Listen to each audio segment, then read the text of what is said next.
Aunty की मज़ेदार गालियाँ सुनो और इंजॉय करो। बस चल।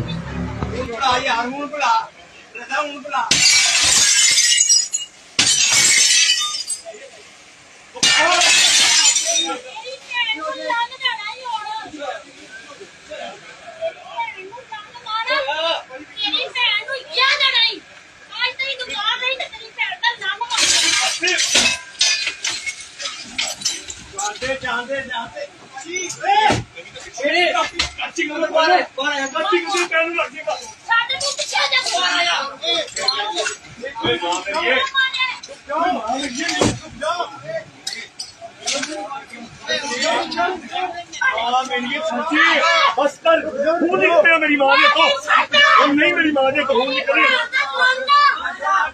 माँ मेरी कैंची लग जाएगी। अच्छा यार कैंची लग जाएगी मेरी माँ कैंची लग जाएगी मेरी